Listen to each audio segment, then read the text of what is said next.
Welcome to Litbit channel. Let's we see summary of biography, origin and growth. In introduction part, biography, a literary form that narrates the history of an individual life, blends truth and artistry. John Dryden defines it as the history of particular man's life, while Harold Nicholson describes it as a truthful record of an individual present as a work of art. Unlike history, which focuses on nations and societal movements, a biography centers on the unique life of an individual framed by birth and death. This is the origin and growth of biography. The root of biography lie in moral instructions and historical records as seen in Plutarch, Plural's Life and Sidonius, the 12 Caesars. Medieval biographies often hagiographies celebrated saints' lives to inspire devotion. The Renaissance brought humanistic perspective, while Enlightenment biographies explored intellectual achievements. The 19th century saw the genre flourish with intimate portrayals such as Boswell's Lives of Samuel Johnson. In the 20th century, figures like Lytton Strachey and Edmund Goss introduced psychological depth, irony, and personal narratives, evolving the genre into its modern form. Andrew Mulroy fictional biography blending factual accuracy with narrative techniques borrowed from fictions. His works such as Ariel, A Life of Shelley captured the essence of their subjects while remaining engaging and accessible. Characteristics and challenges. Biographer phrases the dual challenges of combining truthfulness with literary artistry, balancing facts with engaging narratives. Selectively is crucial to emphasizing essential traits, and biographies must navigate societal pressures to romancing subjects. The traditional biography celebrated extraordinary lives. Modern works increasingly highlight the charms of ordinary individuals. As we see the pioneer of the biography, Lytton Strachey revolutionized biography with critical and ironic portrayals in eminent Victorians. Edmund Goss, a father and sons, explored personal and spiritual struggles. A.G. Garner offers familiar and informal portrayals in works like propagates priests and kings. Andrew Mulroy introduced fictional biography, blending factual accuracy with narrative flares, as seen in Ariel, A Life of Shelley. Some notable works are significant contributions including as a Walton English Worthiers, Dr. Johnson's Lives of the Poets, Boswell's Lives of Johnsons, and modern classics like Strachey, Eminent Victorians, and Mulroy's Ariel. In conclusion part, biographies has evolved from moralizing accounts to nuanced and artistic explorations of individuals' lives shaped by cultural and intellectual shifts. Figures like Strachey and Mulroy's transformed the genre into a truthful and balanced literary forms, making it a compelling medium for understanding human characters and life's complexity. Let's see the two more question answer. Who first used the term biography? John Dryden. How does the Oxford Dictionary defines biography? As the history of individual lives in literature. What does Harold Nicholson says about biography? It is a truthful record of an individual presented as an art. As art. What is the difference between biography and history?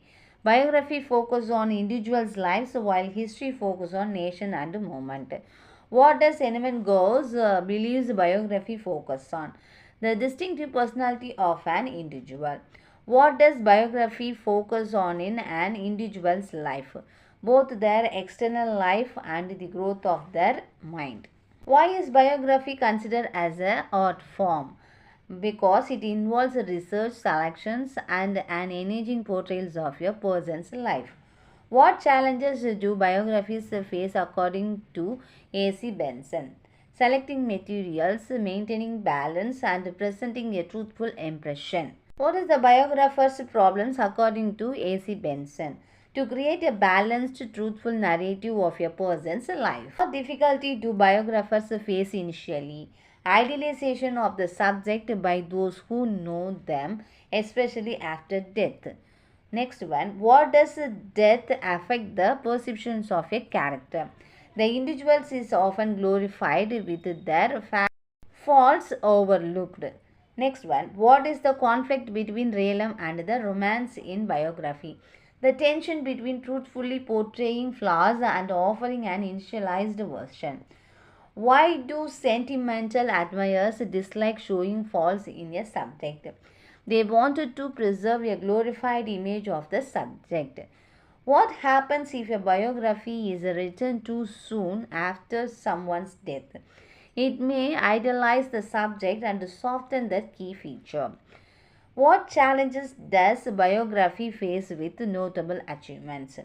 Balancing technical accomplishments with the subject personal flaws. Why are people without technological accomplishment rarely written about?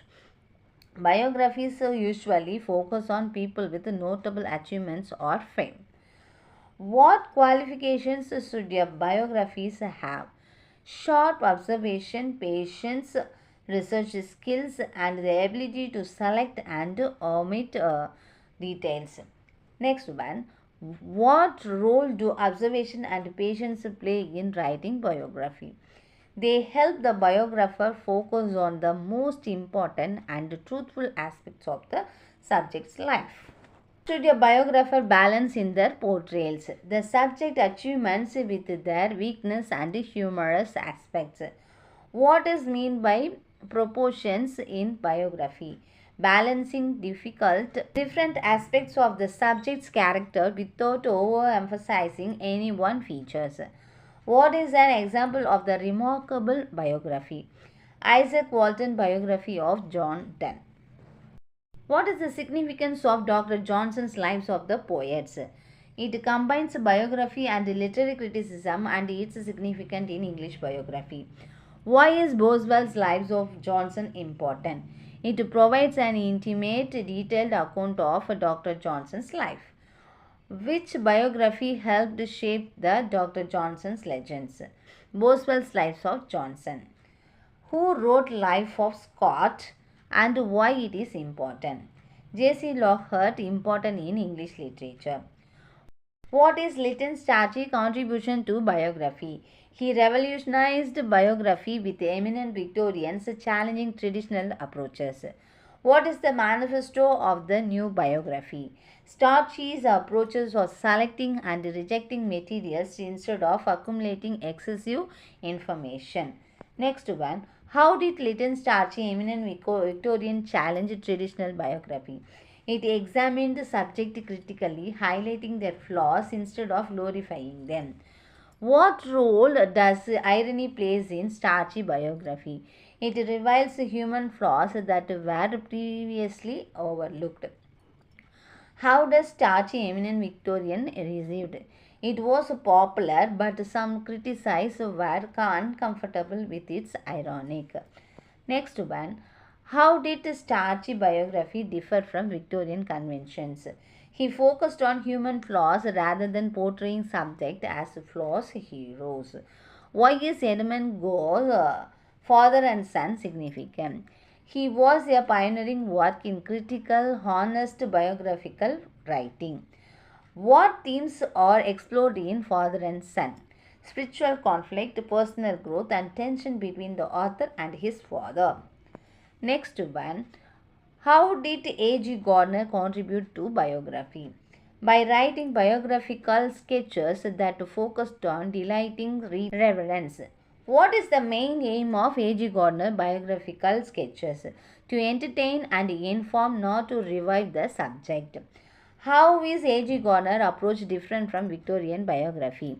His approaches is more informal and familiar, avoiding awe and idealization.